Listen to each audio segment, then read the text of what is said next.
बिस्मिल्लाहिर्रहमानिर्रहीम। Dear students, उम्मीद करता हूँ आप सब लोग खैरियत से होंगे। स्टूडेंट्स, आज की इस वीडियो में हम physics class 10th unit number 14 optics के मल्टीपल चॉइस क्वेश्चन सोल्व करने जा रहे हैं। इसमें क्वेश्चन नंबर 1 है, a glass slab is dipped in a transparent liquid having same refractive index as that of glass slab. We can not see the boundary of the two media glass and liquid due to dash refraction. तो students, चूंकि गिलास slab और liquid का refractive index same है, लिहाजा इस case में कोई रिफ्रैक्शन नहीं होगी, कोई बेंडिंग नहीं होगी। So option C 0 is correct answer. Next MCQs है, an incident ray makes an angle of 45 degree centigrade with a plane mirror, the angle of reflection is.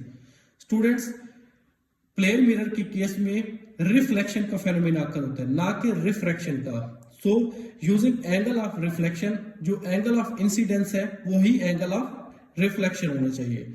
So option B 45 degree जो है वो correct answer है। Next question number 3 है, two plane mirrors are arrange parallel facing each other, the image form may be. इसका जो right answer है वो है option D infinite. Next MCQs number 4 है, the apparent flattening of the sun at the dawn and dusk is due to the phenomena of. जब sunrise होता है या सनसेट होता है तो सन जो है हमें अपेरेंटली फ्लैटनिंग होता नजर आता है। तो इसके पीछे क्या साइंटिफिक रीजन होती है? तो इसका जो राइट आंसर है वो है ऑप्शन ए, रिफ्रैक्शन की वजह से जो है वो ऐसा अपेरेंटली हमें दिखाई देता है कि सन जो है वो फ्लैटनिंग हो रहा है। नेक्स्ट क्वेश्चन नंबर 5 है, on summer days you see the reflection on roads which is called mirage, it is due to। Summer days में आपको रोड्स के ऊपर रिफ्लेक्शन दिखाई देती है जिसको मिराज का नाम देते हैं। तो इसकी क्या रीजन होती है? तो इसका जो राइट आंसर है वो है option D, total internal reflection. Question number 6 है, the colours in the rainbow are formed by. आसमान पे जो हमें रेनबो बनती दिखाई देती है उसकी क्या रीजन होती है? Refraction, reflection, dispersion, total internal reflection. तो इसका जो राइट आंसर है वो है ऑप्शन सी, डिस्पर्शन।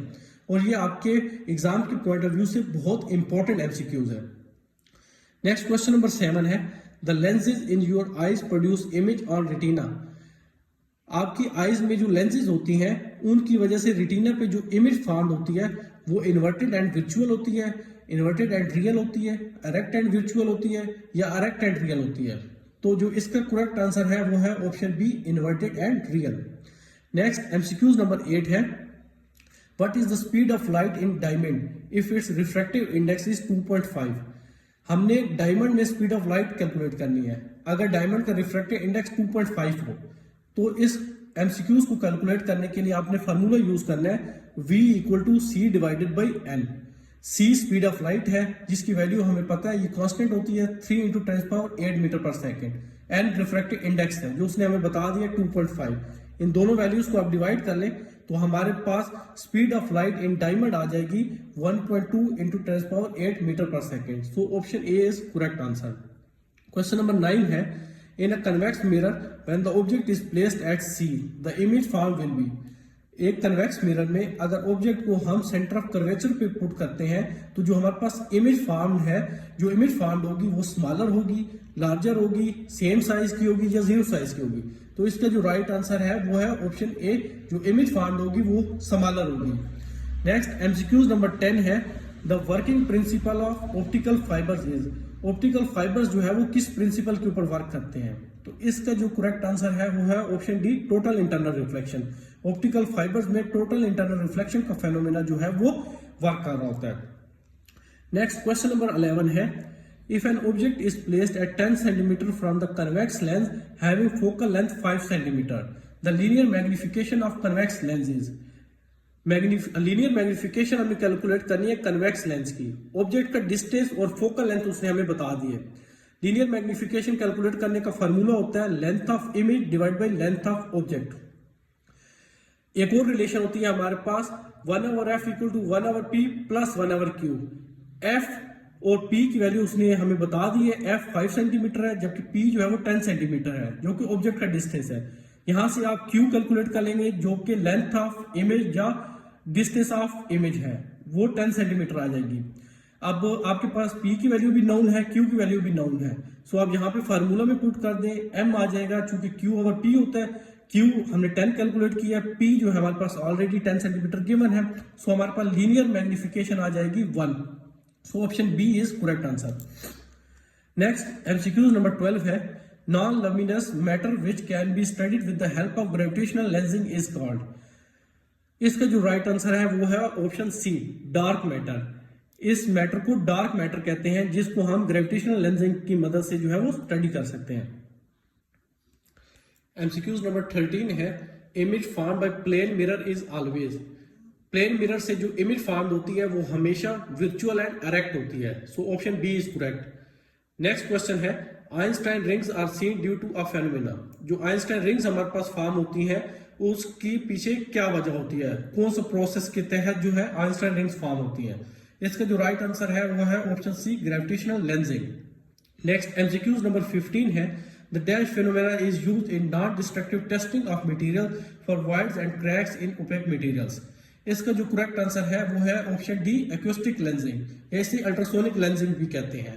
अल्ट्रासोनिक लेंसिंग का प्रोसेस जो है वो यूटिलाइज होता है मटेरियल्स की नॉन डिस्ट्रक्टिव टेस्टिंग के लिए। इसमें बेसिकली मटेरियल्स के जो वाइड्स क्रैक्स होते हैं उनको जो है वो टेस्ट किया जाता है।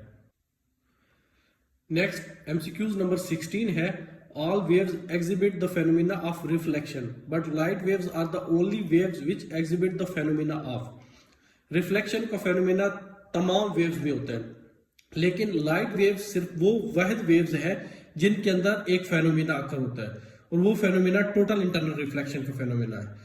So option D is correct. Total internal reflection का फेनोमेना सिर्फ लाइट वेव्स में होता है, बाकी किसी भी टाइप ऑफ वेव्स में नहीं होता। नेक्स्ट एमसीक्यूज नंबर 17 है, the working principle of optical fibres is. So option D, total internal reflection is correct answer. Next question number 18 है, the white light passing through the prism due to refraction shows a behaviour of dash light. इसका जो right answer है वो है option B, dispersion. 19 number MCQs है, the visible light spectrum lies in the range of dash nanometre of wavelength.